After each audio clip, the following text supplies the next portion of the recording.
അടുത്ത് നമ്മൾ പഠിക്കാൻ പോകുന്നത് അഡ്വാൻസ് റൂളിംഗ് എന്ന ടോപ്പിക്കാണ്. ഇതൊരു ഇൻട്രസ്റ്റിംഗ് ചാപ്റ്റർ, ചെറിയ ചാപ്റ്റർ ആണ്, പെട്ടെന്ന് തീരും, ശ്രദ്ധിച്ചിരിക്കാം.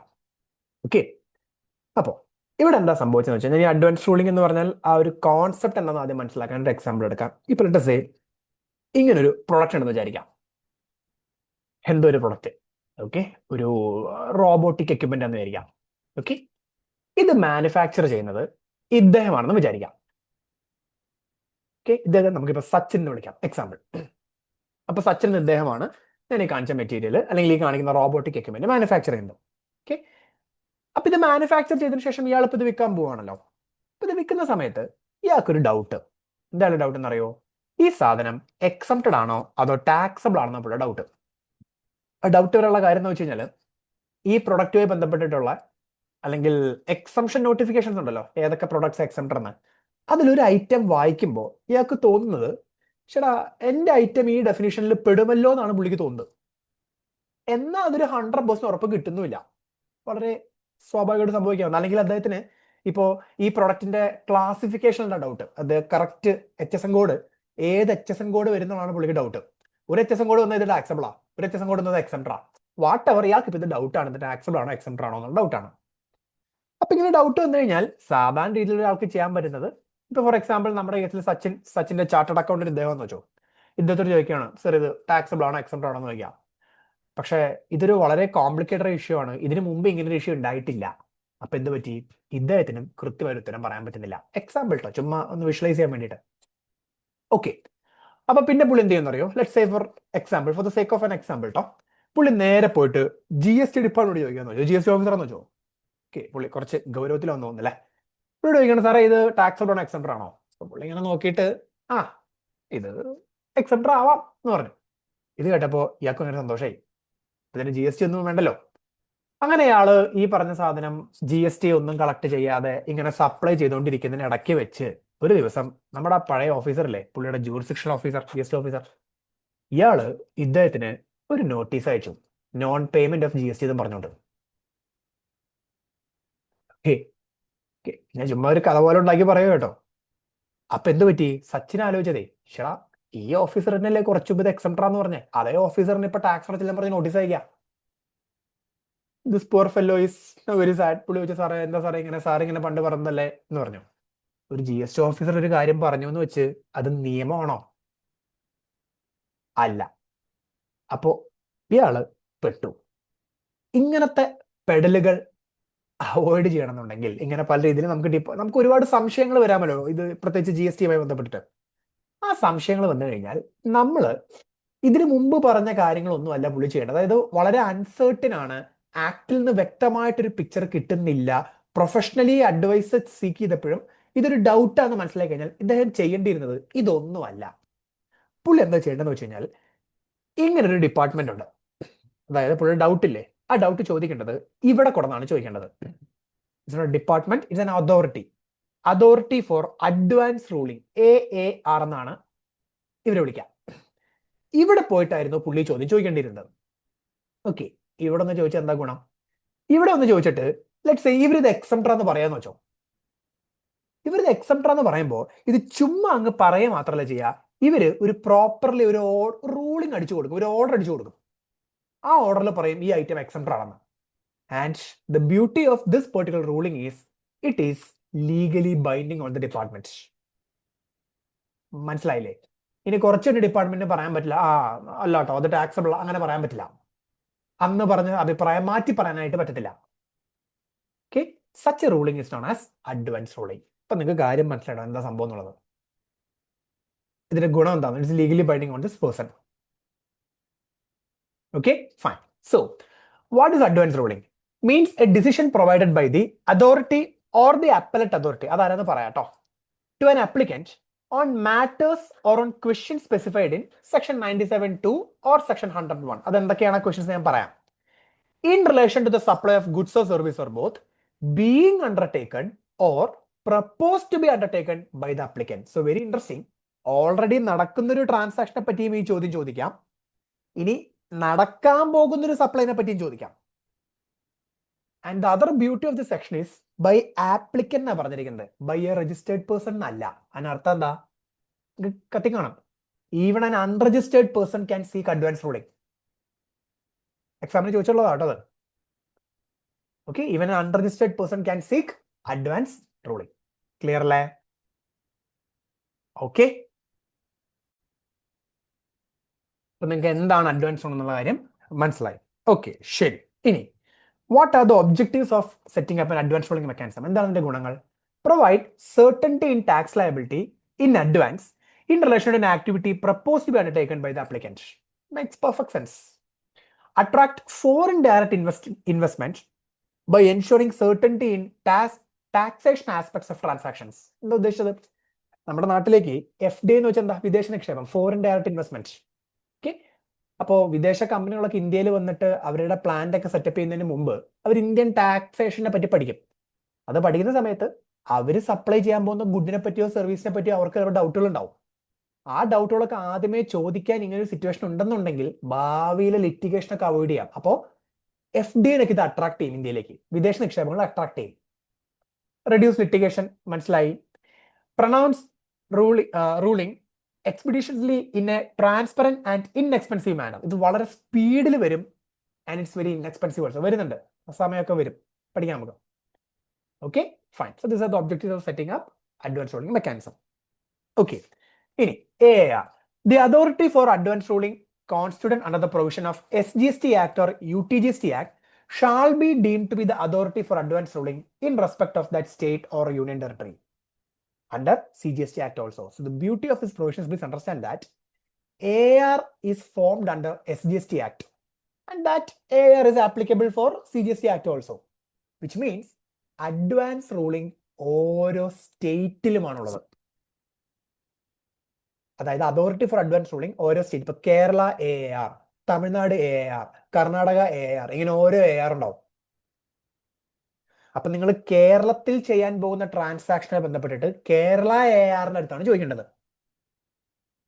അതേ ട്രാൻസാക്ഷൻ നിങ്ങൾ തമിഴ്നാട്ടിൽ ചെയ്യുന്നുണ്ടെങ്കിൽ നിങ്ങൾ ആദ്യമേ തമിഴ്നാട് AARന്റെ കയ്യിൽ നിന്ന് അഡ്വാൻസ് റൂളിംഗ് വാങ്ങിച്ചു വെക്കണം. കേരളത്തിൽ നിന്ന് കിട്ടിയിട്ടുള്ള AAR തമിഴ്നാട്ടില്, AAR അല്ല അഡ്വാൻസ് റൂളിംഗ്. ഓക്കെ, കേരളത്തിലെ അതോറിറ്റി ഫോർ അഡ്വാൻസ് റൂളിംഗിന്റെ കയ്യിൽ നിന്ന് കിട്ടിയിട്ടുള്ള അഡ്വാൻസ് റൂളിംഗ് തമിഴ്നാട്ടിൽ അപ്ലിക്കബിൾ അല്ല. അതിന് നിങ്ങൾ തമിഴ്നാട്ടിൽ വീണ്ടും AARന്റെ അടുത്ത് അഡ്വാൻസ് റൂളിംഗ് ചോദിക്കണം. സെറ്റ് അല്ലേ? ഓക്കെ, ഇനി ഇത് പറഞ്ഞു. അടുത്തതൊരു ഇൻട്രസ്റ്റിംഗ് കേസാണ്, ശ്രദ്ധിക്കാം. എന്തൊക്കെ ക്വസ്റ്റ്യൻസ് നിങ്ങൾക്ക് AARന്റെ അടുത്ത് പോയി ചോദിക്കാം? ഈ AARന്റെ അടുത്ത് പോയി ചോദിക്കുമ്പോഴാണ് AR കിട്ടുക, അഡ്വാൻസ് റൂളിംഗ് കിട്ടുക. അപ്പൊ എന്തൊക്കെ ചോദ്യങ്ങൾ കൊണ്ട് അങ്ങോട്ട് പോകാം? ശ്രദ്ധിക്കാം. നിങ്ങൾക്ക് ക്ലാസിഫിക്കേഷൻ ഡൗട്ട് ഉണ്ടോ? പോകാം.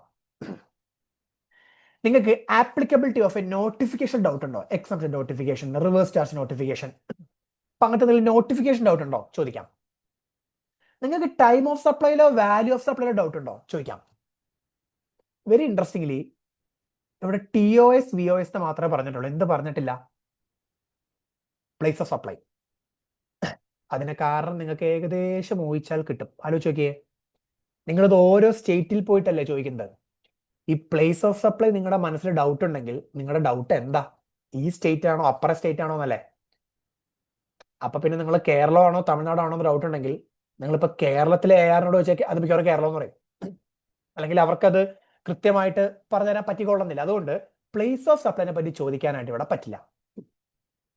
Okay, fine. ഇനി ITCയുമായി ബന്ധപ്പെട്ട പ്രശ്നങ്ങൾ ചോദിക്കാം. നിങ്ങൾക്ക് liability to pay tax, who is liable to pay tax, അതായത് ഇങ്ങനെ ഒരു ചാപ്റ്റർ സെപ്പറേറ്റ്ലി വരുന്നുണ്ട്, ലയബിലിറ്റി ടു പേ ടാക്സ്. അത് എടുക്കുന്ന സമയത്ത് നമുക്ക് ഡിസ്കസ് ചെയ്യാം ആരടക്കണം എന്നുള്ള കേസിൽ.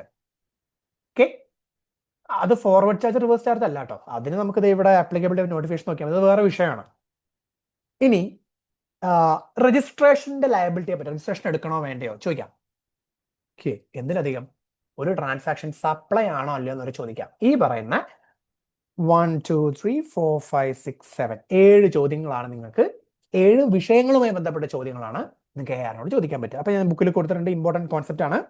ക്വസ്റ്റ്യൻസ് എന്തൊക്കെയാണ്? Classification of any goods or services or both, applicability of a notification issue under the provisions of CGST Act, determination of time and value of supply of goods or service or both, admissibility of ITC of tax paid or deemed to have been paid, determination of the liability to pay tax on any goods or service or both, whether applicant is required to be registered, whether any particular thing done by the applicant with respect to any goods or service or both amounts to or results in supply of goods or service or both within the meaning of that term. Supply ആണോ അല്ലയോ simple ആയിട്ട്. Okay, അവിടെ actually ഉണ്ടല്ലോ ഒരു alternative analysis ഇടയ്ക്ക് വരാറുണ്ട്. ഈ നമുക്ക് determination of liability to pay in tax എന്ന് പറഞ്ഞൊരു ചോദ്യം ചോദിക്കാലോ. അപ്പോൾ ഒരു ഇന്റർപ്രിട്ടേഷൻ ഉണ്ട്, ഏത് ടാക്സ് അടയ്ക്കണം എന്ന ചോദ്യം ഇവിടെ ഉൾപ്പെട്ടുകൂടെ എന്ന്. അത് അങ്ങനെ ചോദിച്ചാൽ കുഴപ്പം എന്താണെന്ന് അറിയോ, അല്ലെങ്കിൽ അങ്ങനെ ചോദിച്ചാൽ ഗുണം എന്താണെന്ന് അറിയോ? ഏത് ടാക്സ് അടക്കണം എന്ന് ചോദിച്ചാൽ അർത്ഥം എന്താ? CGST ആണോ, SGST ആണോ, IGST ആണോ അടക്കണം എന്നൊരു ചോദ്യമാണ്. അതല്ലേ പ്ലേസ് ഓഫ് സപ്ലൈയുടെ വിഷയം. അപ്പൊ അങ്ങനെ ഒരു ഓൾട്ടർനേറ്റീവ് ഇന്റർപ്രിട്ടേഷൻ ഉണ്ട്. നമുക്കത് സ്പെസിഫിക്കലി നിയമത്തിൽ എവിടെയും പറഞ്ഞിട്ടില്ലെങ്കിലും നിയമത്തിൽ നമ്മളിപ്പോൾ പരീക്ഷയ്ക്ക് പഠിക്കുമ്പോൾ പൊതുവെ പ്ലേസ് ഓഫ് സപ്ലൈ ചോദിക്കാൻ പറ്റില്ല എന്ന് തന്നെ വെച്ചോളൂ. എങ്കിലും ഇതിലൂടെ പ്ലേസ് ഓഫ് സപ്ലൈ ചോദിച്ചൂടെ എന്നൊരു ഇന്റർപ്രിട്ടേഷൻ ഉണ്ട്. അങ്ങനൊരു വ്യക്തതയില്ല. ഓക്കെ, അപ്പൊ ഇതൊക്കെയാണ് ചോദിക്കാൻ പറ്റുന്ന ചോദ്യങ്ങൾ. ഇൻട്രസ്റ്റിംഗ്ലി ചോദിക്കാൻ പറ്റില്ലാത്ത കുറച്ച് കാര്യങ്ങളുണ്ട്, അഡ്വാൻസ് റൂളിംഗ് ചോദിക്കാൻ പാടില്ലാത്ത വിഷയങ്ങൾ. ആദ്യം ഇതാണ്, questions already pending in proceeding. നിങ്ങൾക്ക് അഗേൻസ്റ്റ് ഗവൺമെന്റ് ഒരു എൻഫോഴ്സ്മെന്റ് ആക്ടിവിറ്റി, ഫോർ എക്സാമ്പിൾ ഒരു ഡിമാൻഡ് റേസ് ചെയ്തു, ഒരു ഇന്നൊരു വിഷയം ഉണ്ടെന്നും പറഞ്ഞുകൊണ്ട് ടാക്സ് അടയ്ക്കാൻ പറഞ്ഞിട്ട്, അപ്പൊ നിങ്ങൾ അത് അവിടെ നിൽക്കട്ടെ എന്നും പറഞ്ഞ് അതിന് അഗേൻസ്റ്റ് അപ്പീലൊന്നും പോവാതെ നിങ്ങൾ എന്ത് ചെയ്യുക, നേരെ അഡ്വാൻസ് റൂളിങ്ങിന് ചോദിക്കുക. അത് പറ്റില്ല. അപ്പൊ നിങ്ങൾക്ക് അഗേൻസ്റ്റ് എന്തെങ്കിലും പ്രൊസീഡിങ്സ് നടക്കുന്നുണ്ടെങ്കിൽ ആ പ്രൊസീഡിങ്സിൽ വരുന്ന ചോദ്യമാണെങ്കിൽ അതുമായി ബന്ധപ്പെട്ട് AR ചോദിക്കാൻ പാടില്ല. അതുപോലെ തന്നെ questions already decided, already adjudication already കൈ കിട്ടി, ആ വിഷയം കൊണ്ടും നിങ്ങൾക്ക് എങ്ങോട്ട് പോകാൻ പറ്റില്ല, AR ചോദിക്കാനായിട്ട് പറ്റില്ല. ഇത് രണ്ടുമാണ് ആക്ടിൽ പറഞ്ഞിരിക്കുന്നത്. ഇനി ഞാൻ ആഡ് ചെയ്തൊരു എക്സ്ട്രാ പോയിന്റ് ആണ് ഇത്, പ്ലേസ് ഓഫ് സപ്ലൈ. പക്ഷെ ഞാൻ പറഞ്ഞു ഓൾറെഡി ഇന്റർപ്രിട്ടേഷൻ ഉണ്ടെന്ന് പറഞ്ഞു. നമുക്ക് വായിച്ചാൽ ഇങ്ങനെ കാണാം, ഈ പറഞ്ഞ 3 കാര്യത്തിലാണ് ചോദിക്കാൻ പറ്റില്ലാത്തത്. ഇനി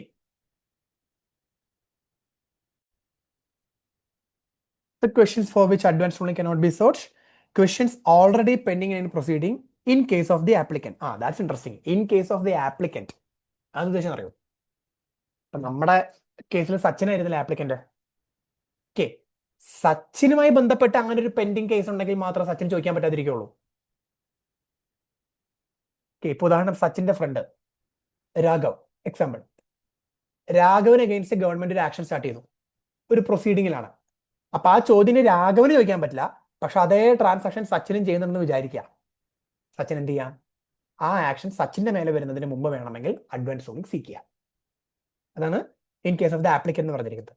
അതുപോലെ questions already decide in any proceedings in the case of an applicant, same കാര്യം.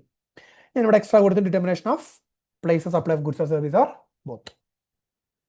ഓക്കെ, ഇനി അടുത്തത്, what is the procedure for obtaining advance ruling?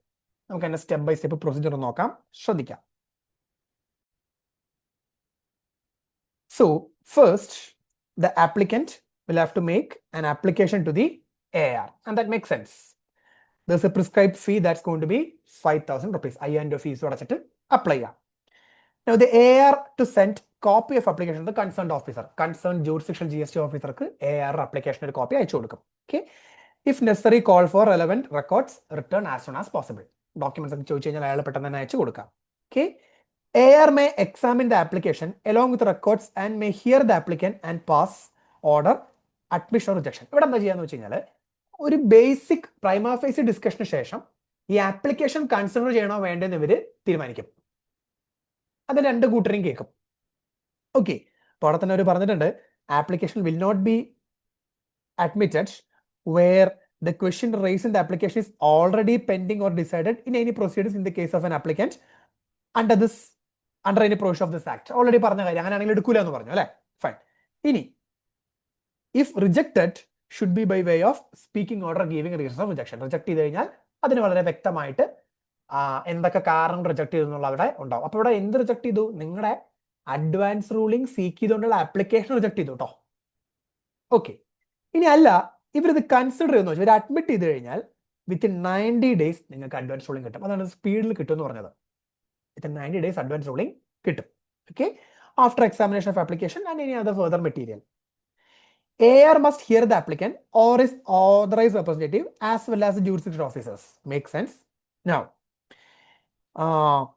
send a copy of duly signed and certified AR to the applicant, concerned officer, jurisdiction officer. അപ്പോൾ basically once ഈ പറയുന്ന AR പാസ്സായി കഴിഞ്ഞാൽ എല്ലാവർക്കും copy കിട്ടും.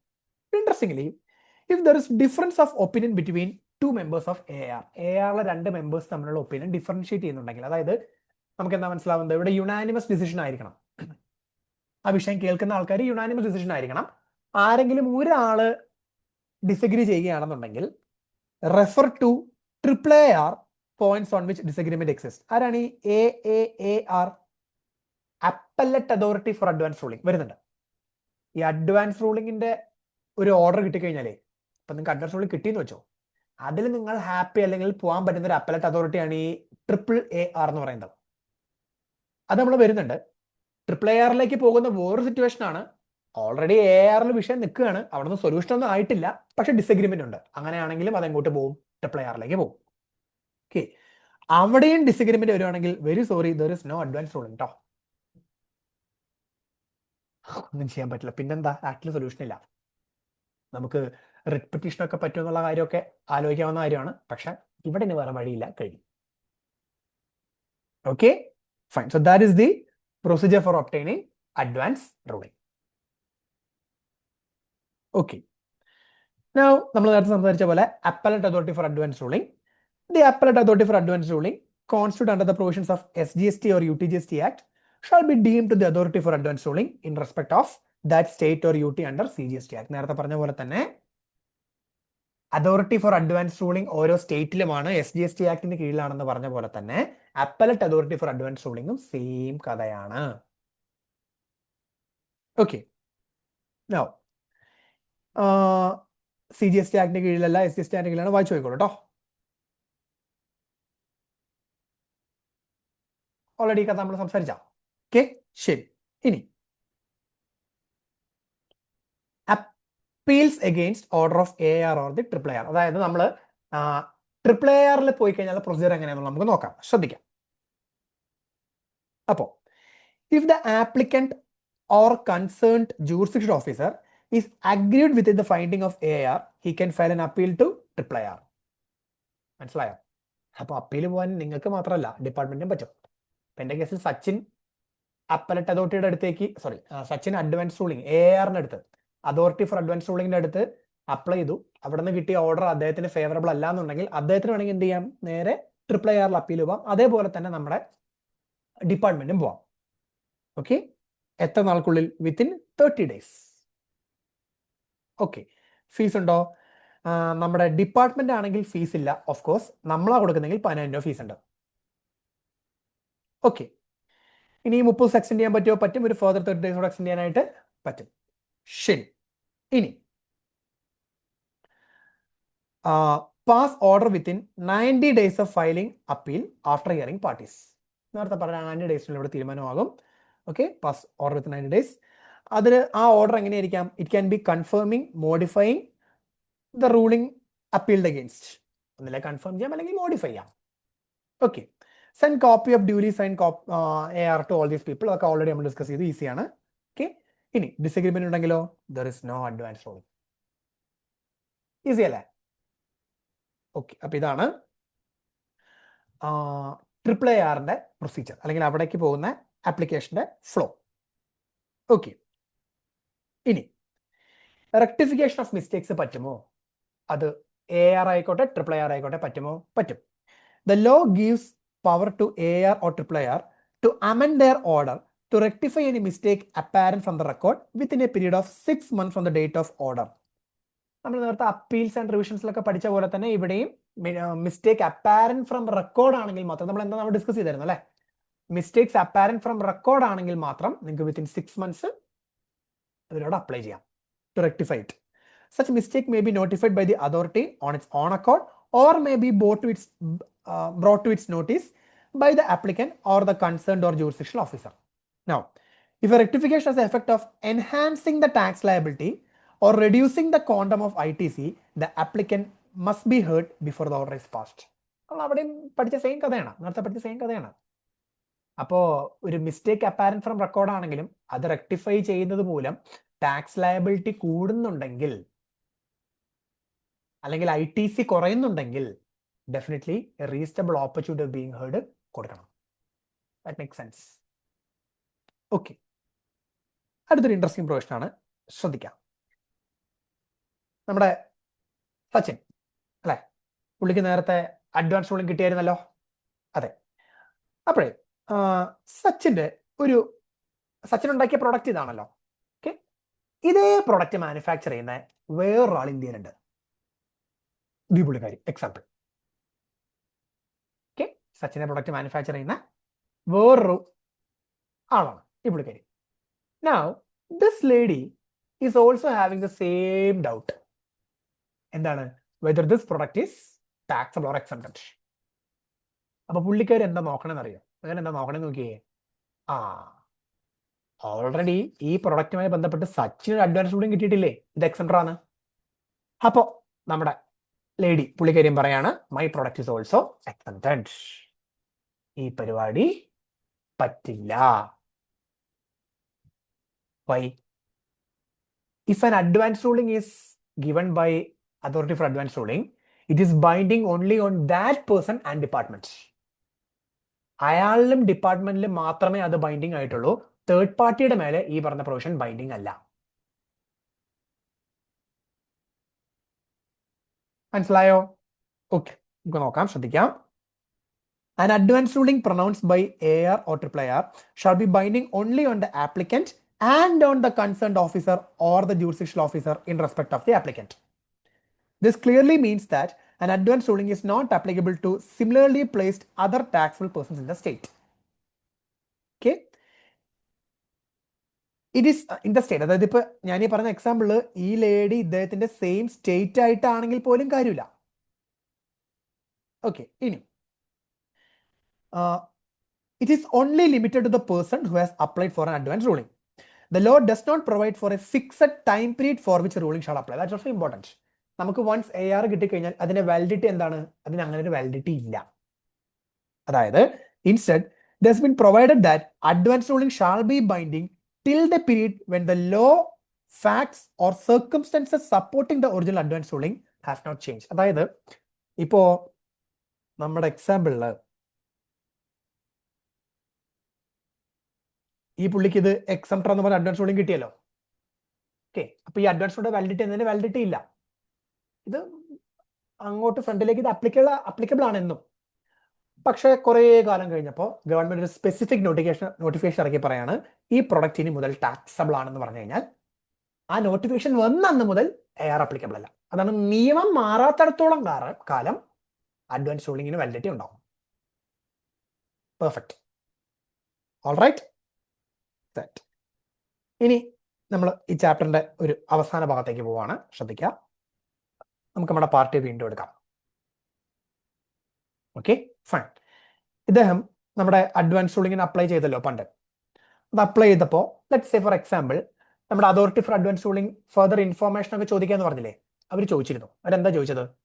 ഈ പ്രൊഡക്റ്റിന്റെ ടാക്സബിലിറ്റി കണ്ടുപിടിക്കാനായിട്ട് അത് എന്തൊക്കെ കൊണ്ട് ഉണ്ടാക്കി അതിന്റെ കമ്പോണന്റ് ലിസ്റ്റും കാര്യങ്ങളൊക്കെ തരാൻ പറഞ്ഞു. അപ്പൊ അത് ചോദിച്ചപ്പോൾ തന്നെ ഇയാൾ കൊണ്ട് കൊടുത്തത് ഡീറ്റെയിൽസ് സിനിമ കൊണ്ട് കൊടുത്തായിരുന്നു. അപ്പൊ അതൊക്കെ പരിശോധിച്ച് ഉറപ്പ് വരുത്തിയതിനു ശേഷമാണ് ഇവർ എന്ത് കൊടുത്തത്? അഡ്വാൻസ് റൂളിംഗ് കൊടുത്തത്. എക്സംപ്റ്റർ നമ്മൾ അഡ്വാൻസ് റൂളിംഗ് കൊടുത്തത്. എക്സാമ്പിൾ. ഓക്കെ, എന്ത് പറ്റിയെന്നറിയോ? ഈ ഡീറ്റെയിൽസ് കൊടുത്ത സമയത്ത് നമുക്ക് ഇമാജിൻ ചെയ്യാം, എക്സാമ്പിൾ ഇതിന്റെ എക്യുപ്മെന്റ്സിൽ ഒരു ഐറ്റം ഉണ്ട് എന്ന് പറഞ്ഞു കഴിഞ്ഞാൽ എക്സംഷൻ കിട്ടാൻ സാധ്യതയില്ല എന്ന് സച്ചിൻ അറിയാമായിരുന്നു. അപ്പൊ സച്ചിൻ എന്താ പറയോ? ഡീറ്റെയിൽസ് കൊടുത്തപ്പോ ആ ഇൻഫർമേഷൻ കൊടുത്തില്ല. ഒരു മെറ്റീരിയൽ ഫാക്ട് സപ്രസ് ചെയ്തിട്ടാണ് എന്ത് കൊടുത്തത്? Details authority for advance ruling കൊടുത്തത്. ഇത് എങ്ങോട്ടാ പോകണമെന്ന് നമുക്ക് ഏകദേശം ഇപ്പൊ തന്നെ കിട്ടും അല്ലെ? ഈ കഥ സബ്സീക്വന്റ്ലി നമ്മുടെ അതോറിറ്റി അറിഞ്ഞു. അങ്ങനെയാണെങ്കിൽ എന്ത് പറ്റുമെന്ന് അറിയോ? ആ പണ്ട് കൊടുത്ത അഡ്വാൻസ് റൂളിംഗ് ഇല്ലേ, അതിങ്ങനെയായി. ഇറ്റ് വിൽ ബിക്കം വോയിഡ് അബ് ഇനീഷ്യോ. അതായത് ആ അഡ്വാൻസ് റൂളിംഗ് കൊടുത്തിട്ടേയില്ല എന്ന രീതിയിൽ ഗവൺമെന്റ് ആക്ഷൻസ് എടുക്കും.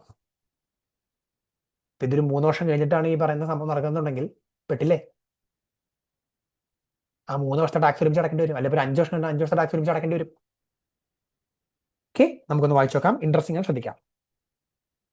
Section 104 states the circumstances under which the advance ruling would be considered as void and hence would lose its binding value. എപ്പോഴൊക്കെയാണ്? If the authorities, അത് AR ആയിക്കോട്ടെ അല്ലെങ്കിൽ appellate authority ആയിക്കോട്ടെ, finds that advance ruling pronounced has been obtained by the applicant by fraud or suppression of material fact or misrepresentation of fact, it may by order declare such ruling to be void ab initio. Consequently, all the provisions of CGST Act shall apply to the applicant as if such advance ruling has never been made. Okay, ഇപ്പോൾ ഒരു interesting fact കൂടെ ഉണ്ട് കേട്ടോ. ഇപ്പോൾ advance ruling വരികയേ ചെയ്തിട്ടില്ല എന്ന രീതിയിൽ department action എടുക്കാൻ പോവല്ലേ? ഓക്കെ, ആക്ഷൻ എടുത്തോട്ടെ. അപ്പോൾ ടാക്സ് കളക്ട് ചെയ്യണ്ടേ ഇയാളുടെ നിന്ന്? ഇയാളിൽ നിന്ന് ടാക്സ് കളക്ട് ചെയ്യാൻ ഇയാൾ ബില്ലിംഗ് ആയിട്ട് വരുന്നില്ലെങ്കിൽ ഗവൺമെന്റിന് 73, 74, 74A ഒക്കെ ഇനിഷ്യേറ്റ് ചെയ്യേണ്ടി വരില്ലേ? അമെന്റ്മെന്റ് ആണല്ലോ 74, ഇതൊക്കെ ഇനിഷ്യേറ്റ് ചെയ്യേണ്ടി വരില്ലേ? വരും. പക്ഷെ ലെറ്റ് സേ ഇയാൾ അഡ്വാൻസ് റൂളിംഗ് വാങ്ങിയത് ഒരു 5 വർഷം മുന്നേ എന്ന് വെച്ചോ. ഞാൻ എങ്ങോട്ടാ പോകണമെന്ന് ഇപ്പൊ മനസ്സിലാവും. അപ്പോൾ ഒരു 6 വർഷം മുന്നേ എന്ന് വെച്ചോ, എക്സാമ്പിൾ. എന്താ പ്രശ്നം? കിട്ടിയോ? 6 വർഷം മുന്നത്തെ കണക്കെടുക്കുന്ന സമയത്ത് ഈ അഡ്വാൻസ് റൂളിംഗിന്റെ ഇപ്പൊ 73 ടൈം ലിമിറ്റും കഴിഞ്ഞു, 74 ടൈം ലിമിറ്റും കഴിഞ്ഞു, 74 ടൈം ലിമിറ്റും കഴിഞ്ഞു. അപ്പൊ ഇതൊന്നും ഗവൺമെന്റിന് ഇനിഷ്യേറ്റ് ചെയ്യാൻ പറ്റാണ്ടാവും. അങ്ങനെ ഒരു പ്രശ്നമില്ല. അടുത്ത പോയിന്റ് വായിച്ചു നോക്കൂ. The period when advance ruling was given and up to the period when the order declaring to be void is issued is to be excluded while computing the period specified under 73(2)(10), 74(2)(10) and 74(2)(7. പക്ഷെ solve ആയില്ലേ?